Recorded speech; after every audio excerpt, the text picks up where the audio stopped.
Nusantara, bangkit dan maju bersama ASEAN.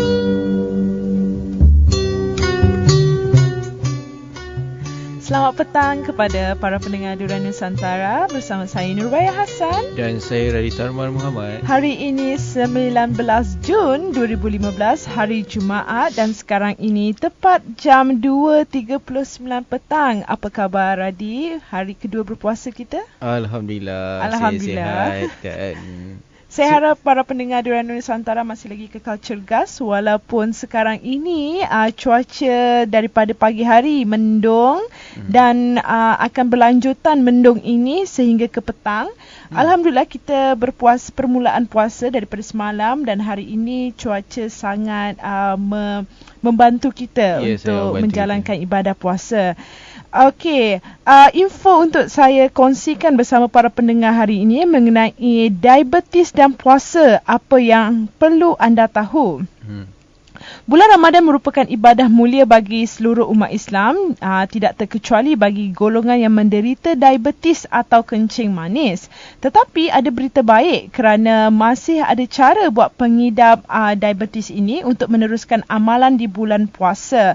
Berikut adalah sedikit panduan bagi mereka yang mengidap penyakit ini. Bagi umat Islam, puasa bukanlah ibadah untuk mensucikan jiwa semata-mata, tetapi berpuasa juga merupakan amalan yang dipercayai dapat meningkatkan tahap kesihatan fizikal.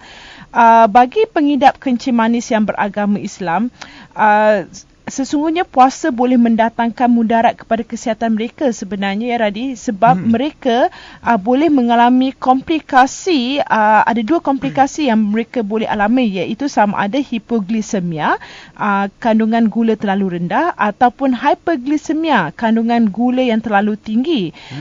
Dan mereka boleh dan ianya boleh mengakibatkan dehidrasi apabila mereka berpuasa.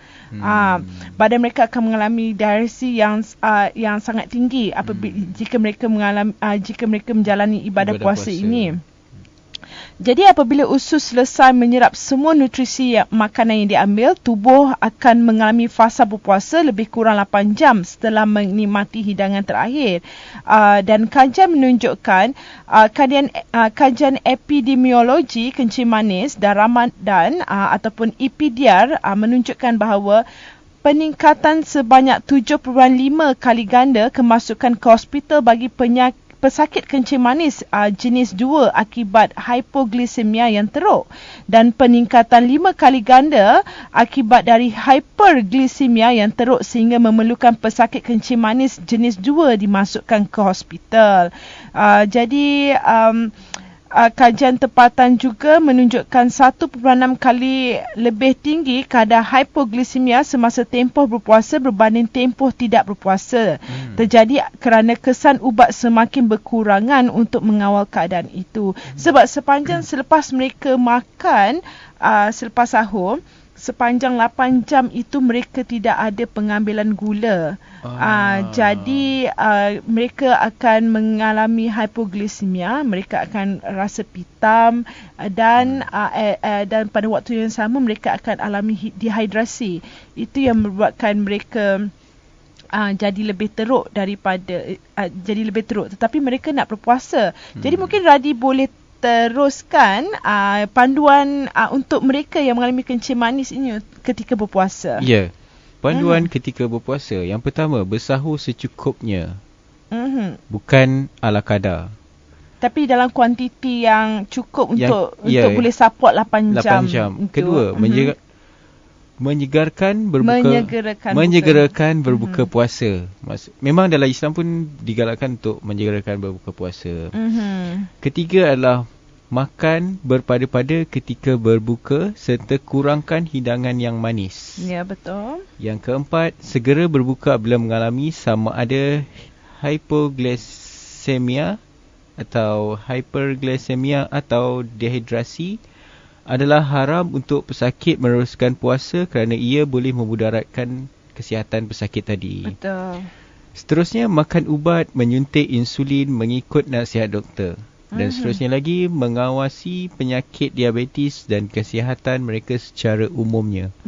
Mengendali tanda-tanda hypoglycemia, kekurangan gula dalam darah, hyperglycemia, gula berlebihan dalam darah dan dehidrasi. Dan yang terakhir, mengubah suai dos ubat atau insulin dan waktu ia harus dimakan atau disuntik mengikut syur doktor atau yang disarankan doktor. Saya menasihatkan para pendengar Durian Nusantara, jika anda mengalami ada penyakit kencing manis, jika anda segeralah berbuka. Jika sudah mengalami, kita boleh rasa, pesakit boleh rasa sendiri sama ada mereka hypoglycemia ataupun sedang mengalami dehidrasi, kerana mereka boleh pengsan, mereka boleh menggigil dan sebagainya sebab mereka tidak ada pengambilan ubat.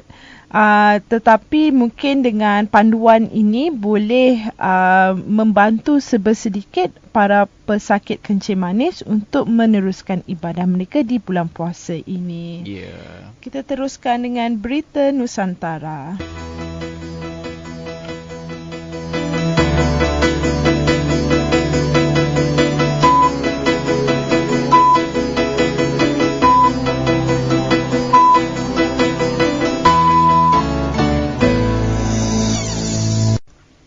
Kita kembali lagi bersama saya Raditya Arman dan saya Nurbaya Hassan. Hari ini 19 Jun 2015, hari Jumaat, dan sekarang ini tepat 2.45 petang. Kita teruskan dengan Berita Nusantara.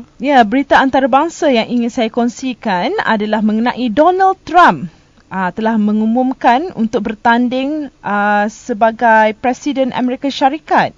Ini berita dunia yang menarik perhatian kerana Donald Trump merupakan antara orang yang terkaya di dunia dan juga mempunyai pengaruh di kawasan ASEAN ini, Radi.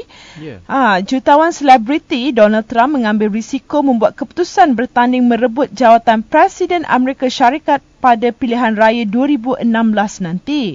Trump yang bertanding atas tiket Republican menyatakan beliau mampu menjadikan negara Amerika Syarikat sebuah negara yang lebih besar dari segi kekuasaan dan kekayaan. Trump membuat pengumuman itu di Trump Tower, Fifth Avenue di New York. Beliau meletakkan slogan kempennya yang berbunyi, "Make America Great Again." Trump menobatkan dirinya sebagai orang yang paling berjaya yang pernah mencalonkan dirinya sebagai calon presiden.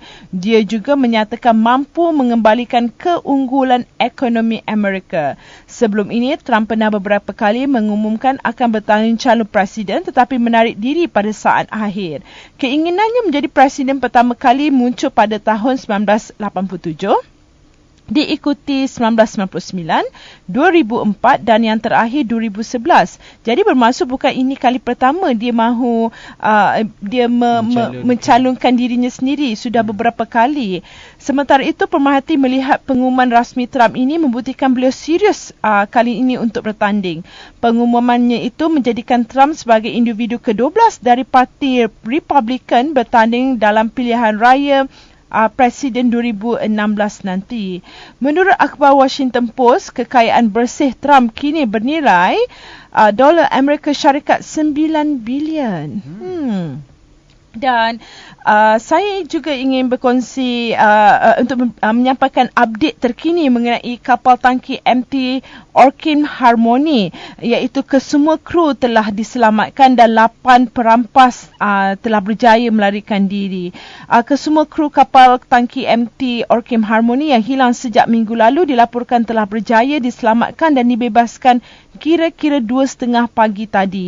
Panglima Tentera Laut Diraja Malaysia, Laksamana Tan Sri Abdul Aziz Jaafar, menerusi tweet terbarunya turut memaklumkan kesemua 22 anak kapal dalam keadaan selamat dan sihat. Bagaimanapun, katanya salah seorang tukang masak warga Indonesia cedera terkena tembakan di peha pada malam 11 Jun dan akan dihantar ke hospital berdekatan sama ada di Kuantan atau Terengganu untuk rawatan lanjut. Beliau turut memaklumkan 8 perompak gagal diberkas. Mereka berjaya melarikan diri daripada kapal antara jam 8.15 ke 8.30 malam tadi menggunakan bot penyelamat daripada kapal itu sendiri. Pembebasan tersebut turut disahkan Agensi Penguatkuasaan Maritim Malaysia ataupun APMM. Timbalan Ketua Pengarah Operasi APMM Datuk Ahmad Puzi Abdul Kahar berkata pembebasan kru kapal itu adalah menerusi rundingan Tentera Laut Diraja Malaysia atau TLDM dengan perampas kapal berkenaan. Beliau berkata kapal MT Orkin Harmony akan dibawa ke Pelabuhan Kuantan dan dijangka tiba seawal 6 petang hari ini. 3 pesawat termasuk milik Australia P3 Orion sebelum ini menyertai usaha memburu perompak selain turut disertai 3 kapal milik TUDM termasuk kapal KD Jebat. Kumpulan perampas terbabit juga meminta pihak penguasa menyediakan bot ketika mereka sampai di Pulau Natuna. Sebelum ini, dalam kemas kini Twitter, Abdul Aziz berkata rundingan diteruskan dengan kumpulan berkenaan untuk membebaskan kesemua 22 anak kapal.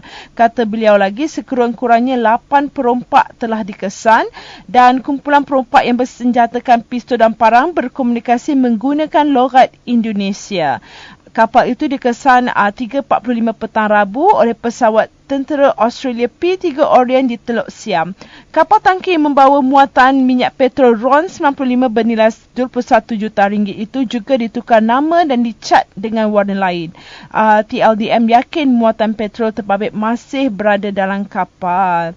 Alhamdulillah, kapal telah berjaya dijumpai pada Rabu lalu. Kemudian semalam ke-22 kesemua 22 anak kapal telah berjaya diselamatkan kecuali seorang anak kapal yang merupakan tukang masak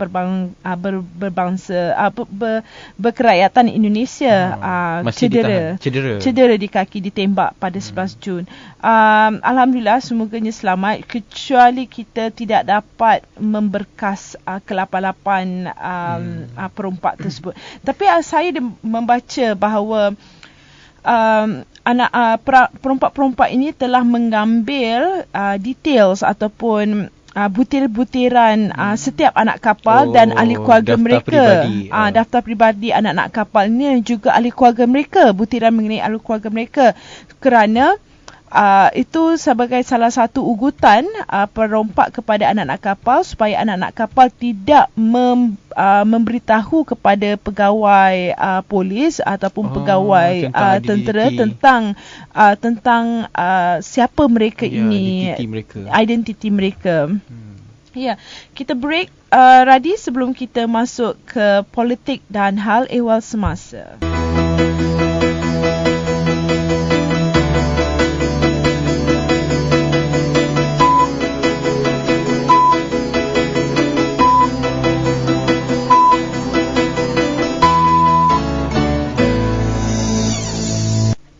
Kita kembali lagi bersama saya Raditya Arman Muhammad dan saya Nurbaya Hassan. Hari ini 19 Jun 2015, hari Jumaat dan sekarang ini tepat 2.58 petang. Ya, kita teruskan dengan berita politik dan hal ehwal semasa. Sekarang ni kecoh mengenai Pakatan Rakyat, Radi. Okey, kita nak sampaikan berita mengenai situasi Pakatan Rakyat di mana Pakatan Rakyat tidak lagi berfungsi secara normal. Ini kata Wan Aziza. Dan Lingkip Siang juga berkata bahawa Pakatan Rakyat sudah tiada lagi. Ini beritanya selepas mengambil kira situasi politik semasa, Parti Keadilan Rakyat ataupun PKR pada Rabu lalu memutuskan gabungan politik Pakatan Rakyat ataupun PR tidak lagi berfungsi secara normal. Presiden PKR Datuk Seri Dr. Wan Azizah Wan Ismail berkata tindakan itu diputuskan selepas PAS menerima usul menamatkan kerjasama dengan DAP tanpa bahas di muktamarnya yang ke-61 baru-baru ini. Dan berikutan tindakan Jawatan Kuasa Eksekutif Pusat CEC DAP yang mengumumkan penamatan riwayat Pakatan Rakyat.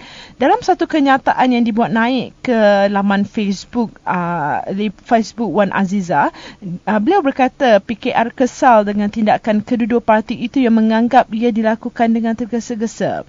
Namun semangat dan pemuafakatan Pakatan Rakyat di Selangor di bawah pimpinan Menteri Besar Muhammad Azmin Ali dan di bawah pimpinan Ketua Menteri Pulau Pinang Lim Guang Eng terus kekal. Dalam semangat yang sama dan tertakluk kepada dasar bersama Pakatan Rakyat, PKR akan terus memberikan sokongan kepada Menteri Besar Kelantan, Datuk Ahmad Yaakob. PKR akan terus merintis usaha-usaha membina pemufakatan parti-parti politik, badan bukan kerajaan, kumpulan-kumpulan rakyat dan tokoh-tokoh berpengaruh untuk menumbangkan Barisan Nasional. Ini kata Wan Azizah. Tambahnya, PKR sangat menghargai pemufakatan yang digambling bersama dengan PAS dan DAP sebelum ini yang melonjakkan Pakatan Rakyat sehingga mendapat sokongan 52% pengundi dalam pilihan raya umum ke-13 ataupun PRU 13. Setiausaha Agung DAP Lim Guang Eng sebelum ini mendakwa keputusan Muktamar PAS untuk memutuskan hubungan dengan DAP telah membunuh Pakatan Rakyat. Pakatan Rakyat iaitu sebuah pakatan longgar antara DAP, PAS dan PKR ditubuhkan pada 1 April 2008 selepas PRU 12. Awal bulan ini, Muktamar PAS telah meluluskan resolusi agar parti itu memutuskan hubungan DAP setelah DAP secara rasmi memutuskan hubungan dengan Presiden PAS Datuk Seri Abdul Hadi Awang. DAP memutuskan hubungan Abdul Hadi kerana mendakwa pemimpin PAS itu tidak berbincang dengan anggota Pakatan Rakyat lain mengenai rancangannya untuk melaksanakan hukum hudud di Kelantan. PAS pula mendakwa para pemimpin DAP menyerang kepimpinan Abdul Hadi dan ini mendorong parti itu memutuskan hubungan dengan DAP. Guang Eng juga menyebut beberapa peristiwa besar sebelum ini termasuk krisis Menteri Besar Selangor dan keputusan yang dicapai dalam Majlis Kepimpinan Pakatan Rakyat yang telah dicabuli Abdul Hadi hingga menyebabkan pakatan itu hampir lumpuh. Beliau bagaimanapun berkata DAP akan terus bekerjasama dengan PKR dan pihak lain bagi menawan Putrajaya daripada Barisan Nasional pada pilihan raya umum akan datang. Apa pandangan Hadi, apa pandangan Radi tentang hukum hudud yang ingin dijalankan oleh Abdul Hadi Awang di Kelantan? Menurut saya untuk Kelantan saya rasa sesuai dijalankan kerana memang masyarakat Kelantan sendiri sudah terbiasa dengan sistem politik yang begitu. Dan yang menariknya kalau di Kelantan kita boleh melihat tiada perbiasaan bangsa di sana. Ya, Melayu. Even yang berketurunan Cina sangat fasih dalam berbahasa Melayu, dalam logat Kelantan sehingga kita tak tahu sama ada dia bangsa Cina ataupun Melayu. Menurut saya hukum hudud ni tidak mengganggu bangsa lain. Dia hanya terikat kepada untuk penganuan agama Islam. Bagi saya kalau takut dengan hudud jangan buat salah. Itu saja kan. Tetapi Lim Kit Siang telah membidas kenyataan Wan Azizah bahawa Wan Azizah telah mengatakan bahawa DAP telah membuat satu keputusan yang tergesa-gesa. Tetapi Lim Kit Siang sifatkan DAP tidak terburu-buru. Tegas beliau ini kerana menganggap DAP cuba untuk membentuk pakatan politik baru yang lebih kukuh lagi. Beliau melihat harapan dan mandat rakyat yang diberi semasa pilihan raya umum ke-13 dan ia perlu diteruskan sekaligus dilaksanakan pada PRU 14 yang dijangka berlangsung pada 2017. Maksud bagi DAP ianya tidak terburu-buru walaupun kata Wan Azizah DAP terburu-buru. Tapi dari apa yang saya baca dan saya lihat di berita di TV, kebanyakannya menyalahkan DAP. Dan pasnya DAP pula menyalahkan PAS kerana PAS mahu menjalankan hukum hudud. Dan perutusan Anwar ada membuat satu perutusan sempena perpecahan Pakatan Rakyat yang disampaikan menerusi peguamnya RC Varasa. Kata beliau secara hakikatnya kerjasama di antara ketiga-tiga parti peringkat kerajaan dan kerajaan negeri dan parlimen masih kekal. Katanya PKR, DAP dan PAS akan tetap bekerjasama menentang Barisan Nasional seperti yang dipersetujui menerusi dasar bersama Pakatan Rakyat.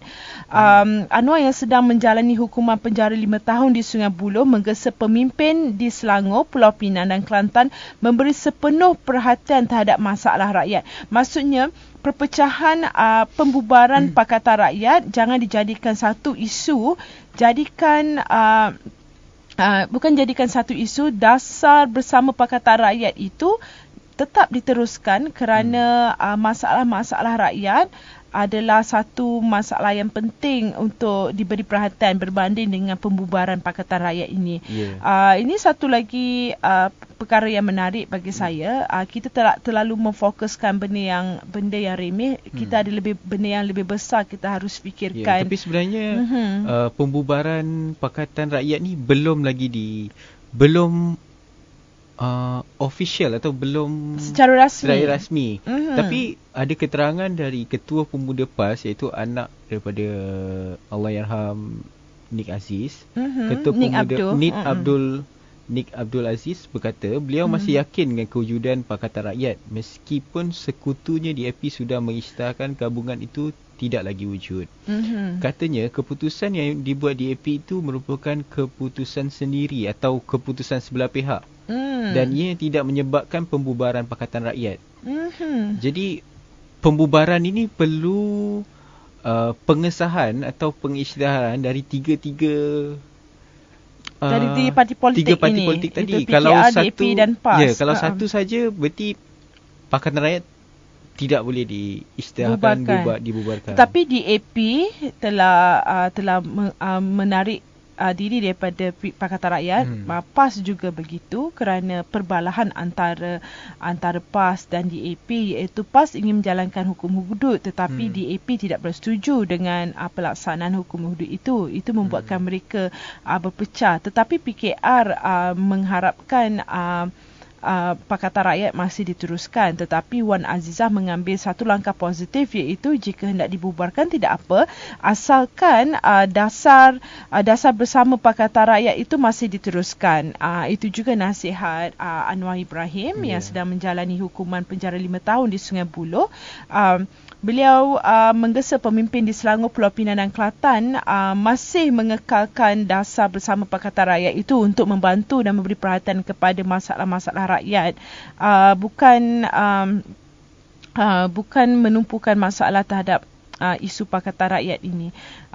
Walaupun bagi saya gabungan ketiga-tiga itu membuatkan mereka menang besar pada pilihan raya umum ke-13, iaitu dengan telah mendominasi 52% kerusi.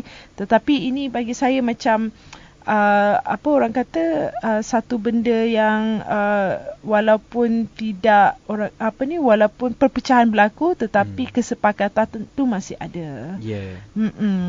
So kita break sebentar sebelum kita masuk ke berita yang seterusnya. Ready?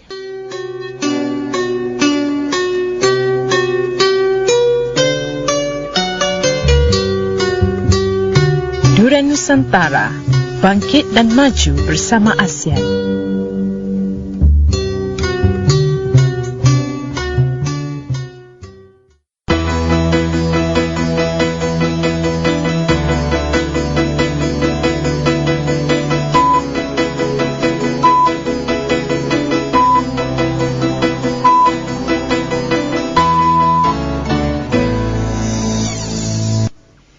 Selamat petang.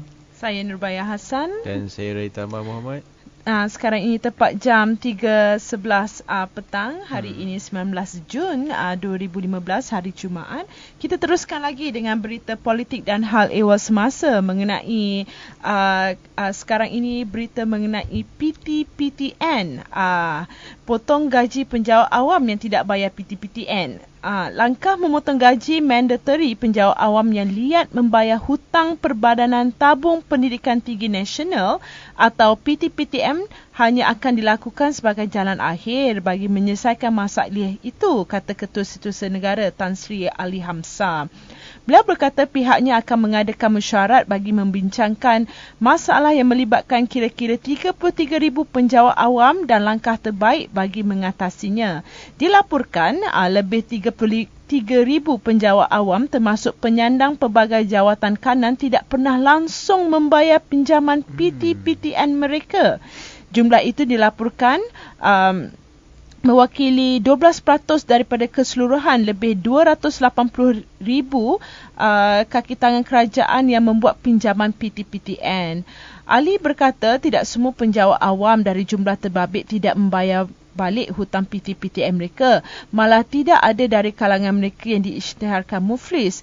Cuma ada di antara mereka yang hanya bayar sekali-sekala sahaja. Hutang harus dibayar, Adi. Ya, apalagi yang menyangkut dengan pendidikan. Dengan pendidikan itulah yang buat mereka berada di tempat yang sekarang, dengan jabatan sekarang. Saya rasa kesal kerana mereka tidak bayar. Jadi generasi yang seterusnya ingin membuat pinjaman PTPTN tersangkut. Ya, betul. Tidak dapat meneruskan, tidak dapat nak melakukan pinjaman.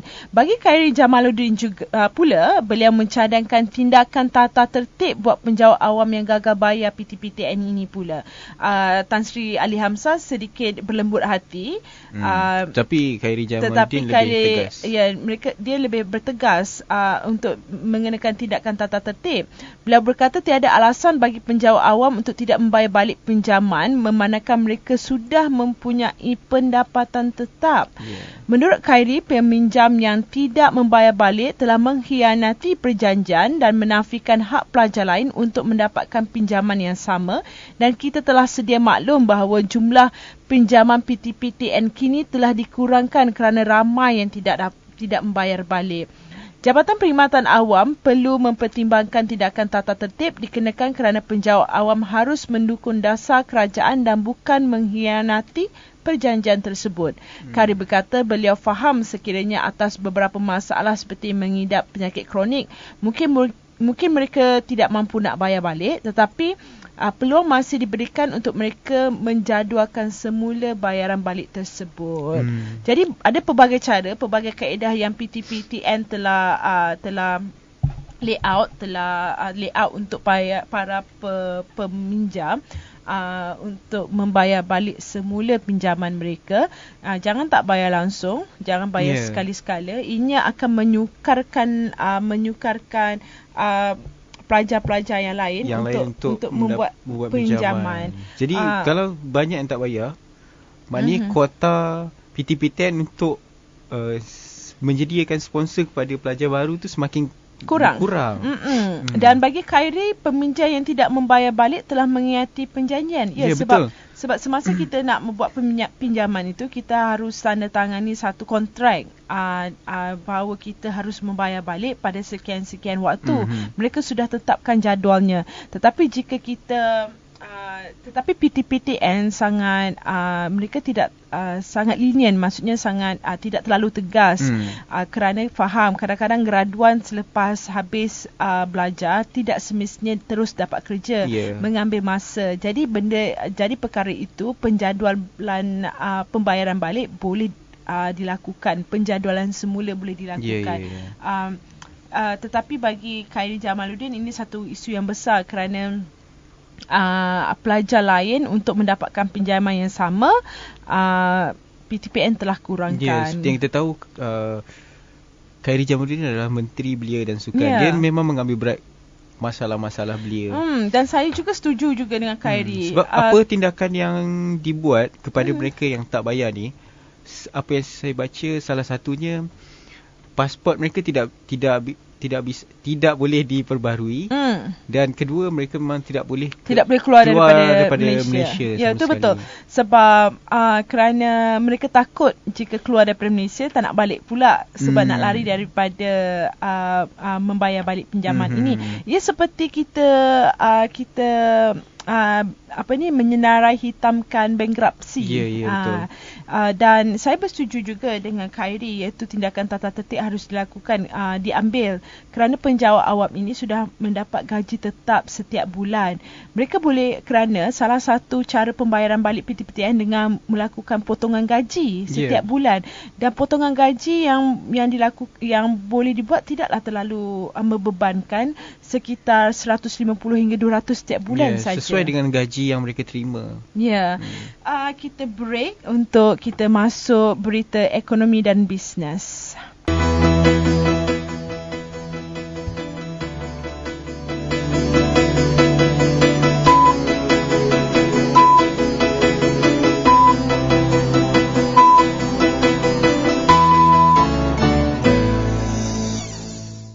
Okey, kembali lagi bersama saya Raditya Arman Muhammad Dan saya Nurbaya Hassan. Hari ini 18 Jun. 19 Jun 2015, hari Jumaat, dan sekarang ini tepat 3.24 petang. Berita ekonomi dan bisnes yang ingin saya sampaikan pada hari ini adalah mengenai PLAS tawar ribat tol sehingga 50% sempena Aidilfitri pada tahun ini. PLAS Malaysia Berhad ataupun PLAS menawarkan ribat tol sehingga 50% kepada pengguna lebuh raya itu yang membayar secara elektronik pada hari tertentu bermula 13 Julai ini sempena Hari Raya Aidilfitri.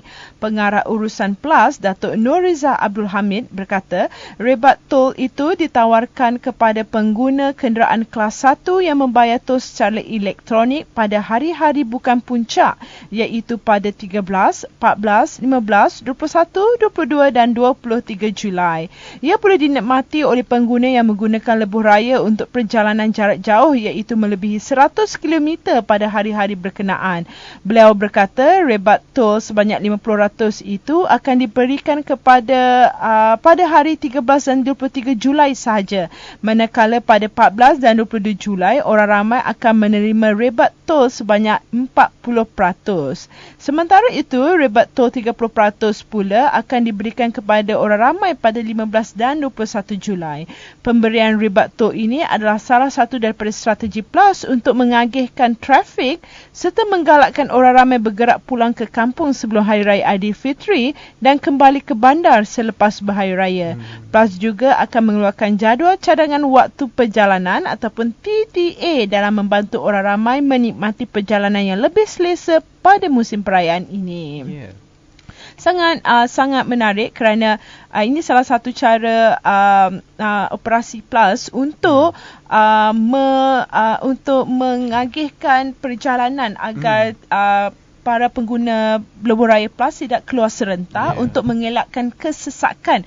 Kerana difahamkan pada tahun lepas untuk pulang berhari raya ke Kedah saja mengambil masa hampir 10 jam. Sudah sama seperti pulang ke Kelantan Terengganu. Kerana lebuh raya yang sesak teruk. Jadi dengan cara ini bagi saya PLAS dapat mengagihkan trafik, menggalakkan orang ramai pulang ke kampung berhari raya. Itulah salah satu perkara yang baik. Malah bagi saya pada musim-musim perayaan Kuala Lumpur memang akan lengang kerana ramai yang akan pulang ke kampung. Cuma untuk mengelakkan kesesakan yang melampau agar tidak perlu mengambil masa sehingga 10 jam untuk pulang ke Kedah. Jadi supaya perjalanan selesa, tidak ada apa yang mengganggu, ini salah satu cara operasi yang baik oleh MAS, promosi yang baik itu mengeluarkan rebate sebanyak 50%, 40% dan 30%. Rebate ni juga menarik, dalam masa yang sama menggalakkan pengguna untuk menggunakan Touch and Go, kad pembayaran elektronik. Berbanding dengan tunai, kerana selalunya kalau kita perasan di lebuh raya, di tol-tol, lane tunai tu sangat panjang. Dan itu yang menyebabkan kesesakan. Menurut saya penggunaan kad pembayaran tunai, pembayaran elektronik Touch and Go ni sebenarnya efektif. Saya pun berasa sebab begitu. Kita hanya mengisi ulang sesuai dengan dengan jumlah yang kita perlukan. Betul. Dan dalam masa yang sama menghemat kapasiti dompet kita tu. Betul. Jadi tak perlu nak membawa wang yang banyak kerana kad elektronik Touch and Go tu juga boleh digunakan di beberapa buah restoran, di beberapa buah tempat yang lain. Dan penggunaan pengangkutan awam. Kita berehat sebelum kita membuat rumusan terhadap berita-berita yang telah kita sampaikan sepanjang minggu ini, Radi. Kita berehat seketika.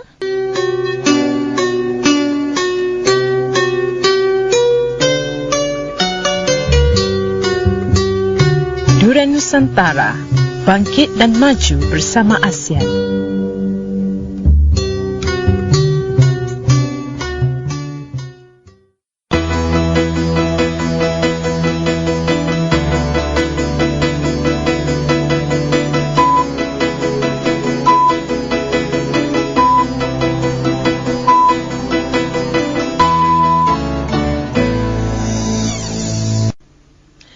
Selamat petang bersama saya kembali. Saya Nurbaya Hassan. Dan saya Rai Tarman Muhammad. Dan sekarang ini tepat jam 3.33 petang dan hari ini 19 Jun 2015, hari Jumaat.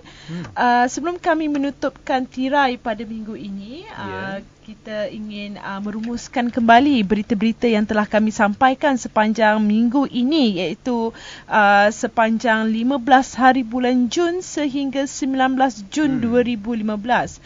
Antara yang menarik mengenai Sukan SEA yang ke-28 di Singapura yang telah berakhir pada 16 Jun, di mana Malaysia telah mengungguli 8 acara. Kita ada sebut mengenai kes Farah N. Abdul Hadi, di mana ada yang mengatakan bahawa pakaiannya sangat menjolok mata, padahal itulah pakaian rasmi acara gimnastik, sama ada gimnastik berirama ataupun gimnastik itu kita, dan rasanya perkara ini ingin dibincangkan lebih lanjut lagi di pihak-pihak kabinet. Maksudnya mereka ingin membincangkan tentang garis dasar pakaian yang harus dipakai oleh wanita-wanita Muslim. Kita akan mengikuti perkembangannya dan kita akan berikan perkembangannya pada minggu depan nanti mengenai pakaian wanita Islam yang harus pakai ketika bersukan. Kemudian kita juga ada bercerita tentang semangat setia kawan atlet penerjun daripada Filipina, di mana mereka bersama-sama membuat kesalahan. Walaupun diejek, walaupun digelakkan, tetapi ramai yang memberikan kata positif kepada mereka, ya. Sifat setia kawan. Sifat setia kawan mereka. Kemudian kita ada bercerita tentang QPEX gesa kerajaan segera umumkan kenaikan gaji dan bonus, dan nampaknya Perdana Menteri Malaysia Najib Tun Razak telah mengumumkan bantuan khas untuk penjawat awam. Ini adalah seperti membuktikan bahawa kerajaan di bawah pimpinan Najib Tun Razak tidak mengambil perhatian terhadap apa yang QPEX sarankan, dan bayaran bantuan khas kewangan sebanyak RM500 kepada penjawat grade 54 dan ke bawah, dan akan diagihkan, bayaran akan dibuat pada 25 Jun ini. Menarik, sangat menarik. Ianya boleh sedikit membantu dalam untuk persiapan Ramadan dan juga Lebaran. Dan tahun ini, Radi, bercerita mengenai Ramadan, seluruh dunia menyambut Ramadan pada hari yang sama, pada tarikh yang sama, iaitu pada 18 Jun 2015. Dan bercerita mengenai Ramadan di Brunei, hanya 6 jam kerja sahaja. Pekerja hanya perlu bekerja selama 6 jam saja sepanjang Ramadan. Dan untuk hari Jumaat hanya 3 jam sahaja. Dan juga dan seperti yang kita tahu di Brunei tadi, Sultan Hassanah Bolkiah telah menyediakan 154 tan kurma untuk diagihkan secara percuma kepada rakyat Brunei. Dan di China pula, kerajaan China melarang penduduk Islam Xinjiang untuk berpuasa. Ini sesuatu yang menyedihkan kerana nila setitik rosak susu sebelanga, kata orang kan, iaitu kerana orang lain yang melakukan rusuhan, tetapi orang lain pula yang tidak boleh nak berpuasa. Kerajaan China takut, kan? Mungkin sebabkan image tadilah, macam keadaan masyarakat Islam di Eropah. Walaupun mereka tidak terlibat dengan teroris, tapi sudut pandang masyarakat Eropah kepada penganut agama Islam tu, dia dah lari tau, sampai ada istilah Islamofobia di Eropah. Yes, ada. Mereka menganggap Islam ini mereka orang yang ekstrim. Bercerita mengenai Islam, Indonesia, Nahdlatul Ulama ingin menyeragamkan Islam dengan memberi membuat satu tema, iaitu Islam Nusantara, untuk menyeragamkan dan untuk melarikan dari persepsi orang luar terhadap Islam ini, Islam yang ekstrim. Seperti Islam di Arab. Ya, Islam di Arab. Mereka tidak mahu orang-orang luar, macam Radi cakap tadi, orang-orang Eropah ini menganggap kita orang Islam ni Islam yang ekstrim. Jadi Nahdlatul Ulama di Indonesia ingin menyeragamkan Islam itu dan membentuk untuk Nusantara kita ini digelar sebagai orang Islam Nusantara, supaya Islam kita adalah Islam yang bertoleransi, yang mengekalkan budaya, bukannya Islam ekstrim. Ini satu yang menarik kerana tetapi kalau ikutkan Radi, Islam ini hanya satu. Satu. Tidak ada Islam Arab, tidak ada Islam Nusantara dan sebagainya. Mungkin yang dimaksudkan dengan Islam Nusantara tadi adalah karakter. Tapi cara menganut Islamnya masih sama. Ya, betul. Dan masih selagi Islam tu sesuai dengan sunnah dan jamaah, itu tidak menjadi masalah sebenarnya. Ya, betul. Saya bersetuju dengan itu. Bagi saya Islam tu satu, bukannya dua atau tiga. Tetapi dan saya setuju juga dengan Nahdlatul Ulama ingin mengkelaskan Islam itu, membezakan agar mereka orang-orang di Eropah yang sehingga ada term siapa yang Radi sebut tadi? Islamofobia. Untuk mengelakkan itu, daripada macam mana orang kata, kita yang tak bersalah juga dianggap bersalah. Jadi jadi merubah persepsi orang di Eropah atau di Barat tentang sampai pernah satu kejadian, sahabat saya dia waktu tu ada acara kesenian di Amerika Syarikat. Disebabkan nama sahabat saya ni Muhammad di depan, dia tak dapat masuk. Jadi dan yang menariknya tu, dalam kumpulan tu hanya dia saja mainkan seruling. Disebabkan dia tak dapat main, persembahan tu terpaksa dibatalkan. Itu yang saya juga dapat juga daripada komen-komen daripada rakan-rakan yang ingin masuki Australia. Jika di pasport mereka hadapan nama mereka adalah Muhammad, mereka akan disoal siasat.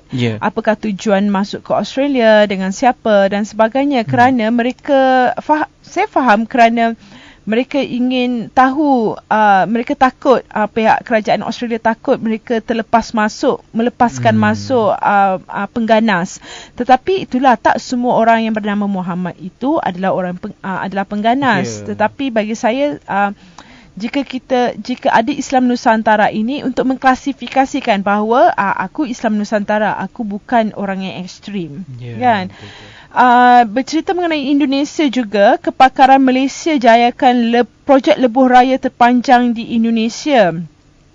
Ini menarik kerana lebuh raya Tol Cikopo Palimanan sejauh 116.754 km merupakan lebuh raya betul terpanjang di Indonesia, akan mendapat bantuan mendapat kerjasama daripada PLAS Malaysia untuk pembinaannya. Jadi pertukaran, bukan saja kita ada pertukaran budaya tetapi pertukaran skill, usaha sama. Dalam masa yang sama, projek ini dapat membantu banyak peluang kerja di Indonesia. Ya, betul. Seperti yang kita tahu, projek ini terletak di pinggiran Jakarta, dan yang kita tahu tingkat pengangguran di Jakarta sangat tinggi. Dan ini mungkin salah satu peluang memberi peluang pekerjaan kepada masyarakat Jakarta yang belum mempunyai pekerjaan. Selain itu, pembinaan lebuh raya ini juga akan membantu dalam mengurangkan kesesakan lalu lintas. selain daripada projek Lebuhraya itu juga, Kedutaan Republik Indonesia di Kanada telah memindahkan Bali ke Ottawa. Mereka mengadakan festival berseni, festival seni bertajuk Bali in Ottawa yang berlangsung pada 13 Jun lalu. Menarik kerana festival ini membantu pertukaran budaya. Bukan setakat itu saja, di Vietnam juga telah membawa budaya mereka ke Jepun. Telah mengadakan festival Vietnam-Jepun yang berlangsung di Tokyo. Festival itu berlangsung selama 2 hari, 13 dan 14 Jun juga. Dan saya rasa salah satu yang menarik kerana negara-negara anggota ASEAN kita telah membawa keluar budaya-budaya negara masing-masing untuk diperkenalkan, untuk dipersembahkan, bukan saja untuk menarik minat negara-negara luar masuk ke dalam anggota ASEAN, malah membuatkan negara-negara luar memahami budaya, bahasa, perjalanan hidup negara-negara anggota ASEAN. Dan kita juga boleh membuat satu hubungan yang baik dengan negara-negara luar. Dan selain itu, kita juga telah berlangsungnya Festival Filem Johor Bahru yang telah berlangsung pada 11 hingga 13 Jun di MAP Nusa Jaya dan University Multimedia Nusa Jaya, Johor Bahru. Sebanyak 10 buah filem telah dipilih. Filem daripada Malaysia, filem Cuak arahan 5 pengarah iaitu Khairil M. Bahar, Lim Benji, Manish Nesaratnam, Tony Petra Arjuna dan Syamil Othman telah dipilih mewakili Malaysia. Filem selain itu, filem-filem lain adalah Labour of Love daripada India, Pimak daripada Thailand, Soekarno daripada Indonesia, Sayang Disayang daripada Singapura, Television daripada Bangladesh, Halau daripada Filipina, Cambodian Sun daripada Kemboja, Komaneko daripada Jepun dan My Mother is in America and She Met Buffalo Bill daripada Perancis. Menarik kerana kurator festival ini iaitu Hassan Muttalib berkata memilih filem ke-10 filem yang dicalonkan adalah berdasarkan 3 kriteria, iaitu ia harus menghiburkan, membawa isu yang penting dari aspek politik atau sosial dan perlu mencerminkan gaya hidup sesuatu negara dan bangsa. Dan bukannya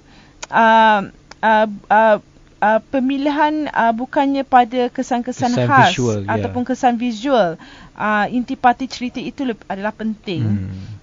Jadi jalan cerita yang paling penting. Dan yang paling penting sekali yang tadi dicakapkan, ciri khas dari negara masing-masing. Ciri-ciri khas daripada masing-masing. Ya, betul. Ya, betul. Negara, jadi apabila kita menonton, contohlah saya menonton filem Thailand, saya dapat tahu, walaupun saya belum pernah ke Thailand, tapi saya dah dapat rasa, inilah Thailand. Dari siapa tahu dari pakaian atau dari suasana filem itu. Betul. Kemudian kita ada berkenaan dengan GST. GST yang telah di-apply, telah diaplikasikan sejak 1 hari bulan April. Dan beberapa perkara telah berlaku bila GST telah di-applykan. Itu custom kutip hasil GST 6 bilion ringgit Malaysia sehingga up to date-nya sehingga 16 Jun. So sangat menarik. Dan kemudian tetapi berlakunya juga minggu lepas berlakunya penyusutan ringgit Malaysia. Tetapi menurut pakar, penyusutan ringgit ini dilihat positif untuk ekonomi Malaysia. Dan kita kaitkan juga dengan penyusutan ringgit ini dengan industri pelancongan. Kerana penyusutan ringgit berlaku, ramai pelancong yang mahu masuk ke dan negara Malaysia. Dan yang paling bergembira dari atas kejatuhan ringgit ini adalah Nazri, Menteri di Kementerian Pelancongan dan Kebudayaan. Tetapi yang sedihnya, ejen-ejen pelancongan kita pula menangis kerana isu kejatuhan ringgit Malaysia ini. kerana mereka harus berusaha keras untuk mempromosikan package pelancongan ke luar negara. Itu yang ada pro and kontra kan, Radi, kan. Walaupun penyusatan ringgit dilihat positif untuk ekonomi Malaysia, tetapi dari satu segi lain ejen-ejen bisnes, ejen-ejen pelancong ini pula kita tahu kurang. ejen bisnes di Malaysia bukannya sedikit. Di Kuala Lumpur sendiri kalau sangat banyak. Dan mereka harus mereka sekarang ini telah menyasarkan package dalam negeri pula yang mereka harus buat satu promosi package dalam negeri yang bersifat mampu milik. Mereka harus berusaha keras untuk mempromosikan package itu pula. Selain sebab package keluar negara masyarakat kita dah tak berminat kerana kejatuhan nilai ringgit kita kan. Jadi tapi bagi saya, apa salahnya kita melancong dalam negara kita sendiri kan. Kenal negara kita sendiri. Kemudian kita ada highlight mengenai kapal tangki MT Orkim Harmony. Alhamdulillah kapal ini telah dijumpa. Kapal ini telah hilang pada Khamis lepas pada jam 8.57 malam, dan kapal ini telah dijumpai semula pada semalam di Teluk Siam. Terima kasih kepada kerajaan Australia. Tetapi kapal ini telah dirampas oleh Lanun dan ditukar cat dan ditukar nama daripada Orkim Harmony menjadi Kim Harmon. Sebanyak 8 Lanun telah merampas kapal tersebut. 22 anak kapal selamat, tetapi seorang warga Indonesia telah cedera di kaki, dan kapal ini sedang dalam pelayarannya ke Pelabuhan Kuantan dan dijangka tiba pada jam 6 petang ini. Alhamdulillah semuanya selamat. Cuma perampas ataupun Lanun yang merampas kapal tersebut berjaya melarikan diri pada 8.30, kira-kira 8.30 malam semalam menggunakan bot penyelamat kapal tersebut. Kita dari Berita Nusantara pada hari Selasa mula mengutarakan berita ni, dan kita mengikuti setiap pengembangan yang berlaku lah. Sebab dari hari Selasa kita dah sampaikan berita ni. Hari Khamis kita dapat berita bahawa kapal dah ditemui. Dan hari ini Alhamdulillah kita dapat tahu bahawa seluruh anak kapal dah selamat. Kapal daripada syarikat ini kehilangan kapal daripada syarikat ini merupakan kehilangan kali yang kedua. Ya, sebelum ini Orkim Victory yang telah hilang pada 4 Jun juga telah dirampas. Saya rasa mungkin pertama kali kapal daripada syarikat ini, Orkim Victory, berjaya ditawan. Penjenayah yang bersenjatakan 2 senapan tangan dan 1 parang berjaya mengambil 770 tan, kira-kira 6,000 tong minyak diesel otomotif. Jadi saya rasa kali ini mereka cuba pula untuk mengambil minyak daripada Orkim Harmony pula. Tapi seperti yang kita tahu, minyak yang dirampas tu RON 95 adalah minyak yang sudah diproses dan antara minyak yang termahal dan sangat sensitif. Bahan bakar yang mudah terbakar. Jadi bagi saya mungkin sukar untuk mereka menjalankan operasi mereka seperti mereka lakukan pada Orkim Victory. Dan saya berharap syarikat-syarikat perkapalan mereka boleh meningkatkan tahap keselamatan kapal-kapal tangki minyak mereka ini semasa dalam pelayaran. Mereka juga boleh memberi satu pelajaran kepada anak-anak kapal tentang mempertahankan diri dan sebagainya kan. Untuk keselamatan. Sebab saya pun rasa mereka harus diberi satu kelas mempertahankan diri dan sebagainya. Atau langkah yang paling selamat ialah merubah laluan perjalanan kapal. Yang kita tahu beberapa tahun dahulu, waktu bulan puasa juga, beberapa tahun yang dulu, kapal Malaysia pernah dibajak atau dirampas di kepulauan, saya lupa, tapi berdekatan Afrika. Saya dengar juga. Itu betul. Beberapa tahun yang dulu. Tapi tindakan daripada kerajaan lah merubah haluan kapal, dan sekarang kita tak dengar lagi. Dan mengenai merubah haluan kapal, Malaysia dan ASEAN tidak iktiraf tuntutan China di Laut Cina Selatan mengenai isu pensepadanan. Isu pensepadanan ni memang tidak pernah habis. Kerana ianya melibatkan dua atau negara yang lain mengenai isu pensepadanan ini, kerana kita ada tuntutan bertindih yang melibatkan Malaysia, Brunei, Vietnam, Filipina dan China.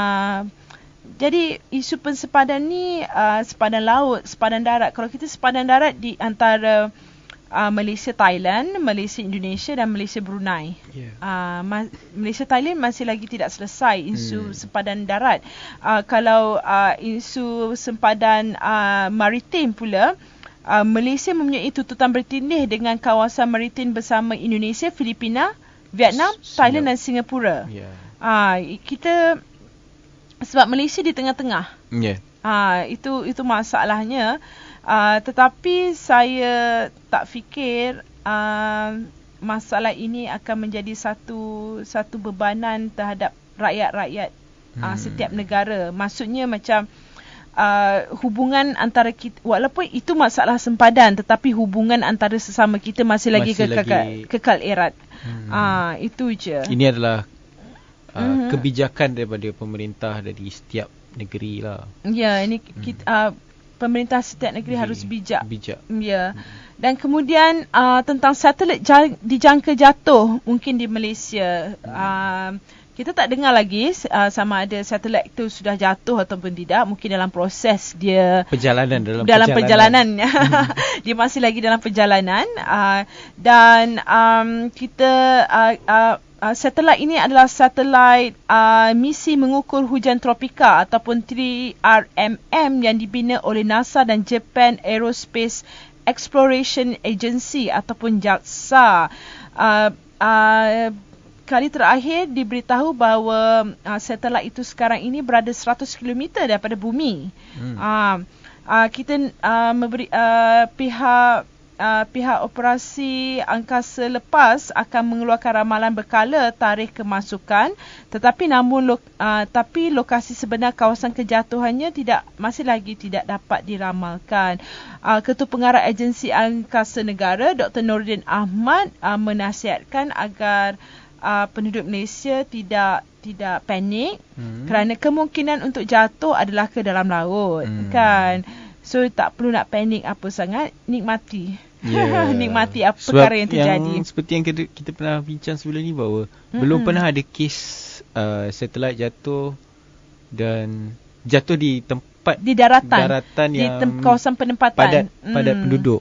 Kebanyakannya akan jatuh ke dalam laut, kan. So jadi memang satelit itu akan terbakar, secara automatiknya akan terbakar apabila masuk ke kawasan bumi, dan ini tidak boleh dikawal. Tetapi mereka akan berusahakan agar satelit itu jatuh ke kawasan laut. Kerana rekod terdahulu satelit yang jatuh dekat Malaysia adalah di utara lautan Hindi, Australia, dan kawasan itu berhampiran Malaysia dan Indonesia. Sangat menarik. Dan berita daripada Filipina yang telah saya kongsi bersama para pendengar Duran Nusantara adalah mengenai seorang lelaki Australia yang bernama Gerard Peter Scully yang berusia 51 tahun yang telah mengaku tidak bersalah terhadap tuduhan merogol dan memperdagangkan 2 budak perempuan di Filipina. dia telah merogoh 2 remaja perempuan berulang kali yang ditemui bogel dan dirantai dalam apartmennya di bandar itu, di Bandar Cagayan di Oro. Dia juga menghadapi 5 tuduhan merogoh dan 1 tuduhan memperdagang manusia yang membawa hukuman penjara seumur hidup. Bagi salah satu tuduhan itu jika didapati bersalah. Sekali juga, Radi, polis Filipina sedang menyiasat sekali kerana dia telah merogoh bayi perempuan berusia 18 bulan dan merogoh serta membunuh budak perempuan berusia 12 tahun dan mayatnya ditemui tertanam di bawah lantai dapur apartmen lelaki itu di Surigao. Sangat seperti yang kita kejam. Tahu, lelaki ni sebelum dia berpindah ke Filipina, dia pernah terlibat dengan masalah hukum di Australia. Itu hal yang melibatkan kes penipuan kalau saya tak salah. Dan bila di Filipina, dia memulakan perniagaan seks cyber, merakam adingan seksnya dengan budak perempuan berusia antara 12 hingga 18 tahun yang merupakan kanak-kanak ini daripada keluarga miskin. Dan rakaman itu dijual kepada pelanggan di Jerman, Amerika Syarikat dan Brazil. Ya, jadi dia mengambil kesempatan pada rakyat miskin di Filipina. Betul. Masih lagi berita mengenai Filipina, mengenai Aquino, gesa undang-undang asas bangsa Moro diluluskan. Gesaan itu dilihat sebagai satu usaha Aquino untuk memulihkan semula rundingan damai dengan kumpulan pejuang pemisah Islam yang telah tertangguh sebelum ini. Aquino membuat gesaan itu ketika majlis penyerahan sejumlah 75 senjata oleh Barisan Pembebasan Islam Bangsa Moro ataupun MILF. Sangat menarik kerana satu langkah usaha yang baik telah dilakukan untuk antara kerajaan Filipina dan MILF supaya tiada lagi pertumpahan darah yang berlaku, dan pemimpin MILF berkata iaitu Murad Ibrahim menegaskan bahawa penyerahan senjata itu tidak bermakna kumpulan itu sudah lemah, tetapi mereka sebenarnya sedang memulakan perjalanan panjang ke arah perubahan. Jadi kebanyakan mereka telah menjadi petani. Kerajaan memberikan sejumlah wang kepada kerajaan Filipina telah memberikan sejumlah wang kepada 145 bekas pejuang MILF untuk memulakan kehidupan baru sebagai petani. Mereka juga ingin menjadi manusia biasa juga. Ya. Sangat menarik. Dan berita dari Indonesia mengenai warga emas pakai suit Winnie the Pooh. Dia mempunyai 7 isteri. Pengamin ini bapa 7 isteri dan 5 orang anak. Ya, Bapak Suwardi yang berumur 74 tahun. Ini kerjanya, ini kerjayanya menghiburkan kanak-kanak dengan memakai suit Winnie the Pooh. Dia akan pergi menghiburkan kanak-kanak di kawasan Lippo Mall Sidoarjo di Jawar Timur. Dan sehari dia berjaya, dia boleh memperolehi kira-kira RM500,000 bersamaan dengan RM140 Malaysia melalui tugasnya menghiburkan kanak-kanak itu. Sangat mulia. Tak semestinya kita maksudnya macam-macam kerja yang kita boleh buat. Ya, tapi yang mengagumkan dia dengan usia itu dia masih berusaha untuk bekerja dan mencari wang. Ya, betul. Berbalik berita di Malaysia, kita bercerita mengenai kadar pengangguran di Malaysia sebanyak 3%. Masih lagi dalam tahap yang rendah berbanding dengan negara-negara lain di ASEAN dan di dunia ini. Dengan adanya program Skim Latihan Satu Malaysia ataupun SLIM yang telah diperkenalkan sejak 2011 telah membantu graduan diploma atau ijazah termasuk lepasan sijil pelajaran Malaysia SPM dan sijil tinggi persekolahan Malaysia STPM untuk mencari kerja. Program ini telah memberi latihan bagaimana untuk membuat resume, bagaimana nak lalui proses temuduga dan sebagainya. Sangat membantu para graduan kerana sepanjang 4 tahun kita belajar di universiti, kita hanya fokus kepada mata pelajaran yang untuk kita score, untuk kita untuk kita cemerlang dalam tetapi kita tak belajar bagaimana nak buat resume yang bagus, menghadapi temu duga dan sebagainya. Dan melalui skrim latihan Satu Malaysia, SLIM ini menyedia atau melatih graduan di Beli Darjah untuk mendapatkan kemahiran dan interpersonal skill. Dan kemudian mereka juga akan dilatih di syarikat-syarikat yang mengambil bahagian dalam program tersebut. Dan sebanyak 140 syarikat telah mengambil peluang dengan menawarkan kira-kira 5,000 peluang pekerjaan kepada graduan dalam pelbagai bidang. Kemudian AirAsia dan Airbus jalin kerjasama dengan memeterai memorandum persefahaman MOU untuk melancarkan aplikasi fail penerbangan Electronic Smarter Fleet ataupun EFF. Ini untuk memudahkan juruterbang AirAsia mengakses maklumat berhubung penerbangan yang dikendalikan melalui tablet ataupun telefon pintar. Dengan kru penerbangan tak perlu lagi bawa kertas. Ya, jadi dengan aplikasi ni dia memudahkan pengguna AirAsia dan mempercepatkan sistem. Dan satu lagi bagi saya kita ada teknologi canggih. Apa salahnya kita gunakan sebaik mungkin? Bukan hanya menjadi keyboard warrior dengan menyebarkan informasi-informasi palsu, tapi kita gunakan sebaik mungkin aplikasi gadget-gadget yang berteknologi tinggi ni. Dan salah satu sebab juga untuk mengurangkan kertas. Saya rasa itu salah satu cara untuk menyelamatkan bumi kita. Ya, betul. Majlis temeterannya MOU antara AirAsia dengan Airbus telah dilakukan di Pertunjukan Udara Paris ke-51 pada hari Selasa 16 Jun. Kemudian kita juga ada hari ini kita ada menyampaikan berita tentang Donald Trump ingin tanding Presiden Amerika Syarikat pada pilihan raya pada tahun 2016. Beliau akan mewakili parti Republican. Seperti yang kita tahu, ini bukan pertama kali. Sudah beberapa kali, tapi dia mengundurkan diri di saat-saat akhir. Tapi untuk yang kali ini, menurut penelitian, terlihat bahawa Donald Trump benar-benar serius untuk mencalonkan diri. Dan kali ini beliau slogan kempen beliau berbunyi Make America Great Again. Dia juga menyatakan mampu mengembalikan keunggulan ekonomi Amerika. Kita tunggu dan lihat apa jadi. Kan? Dan pada hari ini juga kita ada sembang mengenai kecoh mengenai Pakatan Rakyat. Kita akan update para pendengar kita mengenai Pakatan Rakyat ini minggu depan jika terdapat update-update yang baru. Pada setakat ini, inilah update-nya bahawa Pakatan Rakyat tidak lagi berfungsi secara normal, tetapi menurut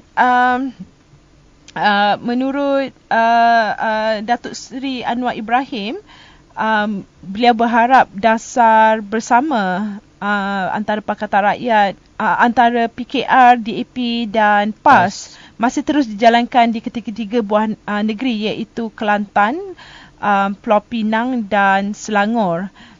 Dan beliau meminta agar pemimpin-pemimpin dalam PAS, PKR dan DAP meneruskan usaha untuk membantu rakyat, bukan lagi berlarutan kisah Pakatan Rakyat ini, kan? Betul juga kata beliau, kerana Pakatan Rakyat ini telah membantu, gabungan Pakatan Rakyat ini telah membantu PKR, DAP dan PAS untuk memenangi sebanyak 52% kerusi dalam pilihan raya. Kebanyakannya di Selangor. Di Selangor, pilihan raya yang lepas, kan? Pilihan raya yang ke-13 kita. Kita akan update jika terdapat perkembangan yang terbaru. Kemudian berita mengenai PTPTN, yang di mana Khairi Jamaluddin menggesa tindakan tata tertib harus diambil kepada penjawat awam yang tidak membayar. Saya menggesa kepada penjawat awam agar membayar secara konsisten, bukannya sekali-sekala, kata Ali Hamzah, kerana ada juga yang membayar, masih lagi ada yang membayar, tetapi mereka hanya membuat bayaran sekali-sekala saja. Saya rasa itu tidak patut kerana ia akan menghadkan pelajar-pelajar yang lain yang ingin buat pinjaman, kan? Ya. Rasanya itu saja pada minggu ini, rumusan terhadap berita-berita yang telah dibincangkan sepanjang minggu ini antara 15 hingga 19 Jun. Sebelum kita menutupkan tirai, Raidi, ada kata-kata bijak untuk anda, daripada anda hari ini?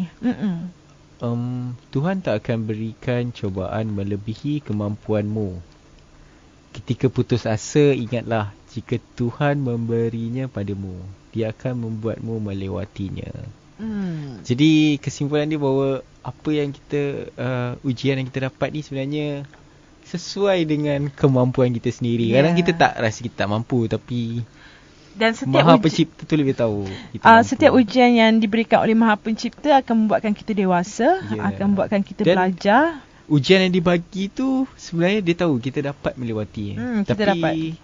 Tak semua orang akan dapat ujian yang sama. Terima kasih kepada para pendengar Dura Nusantara. Kita jumpa minggu depan dengan banyak lagi topik yang kita bincangkan, banyak lagi berita yang ingin disampaikan. Bersama saya Nurbaya Hassan dan saya Radita Arman Muhammad. Terima kasih. Selamat berpuasa dan selamat berbuka puasa. Salam hormat daripada kami. Sekian.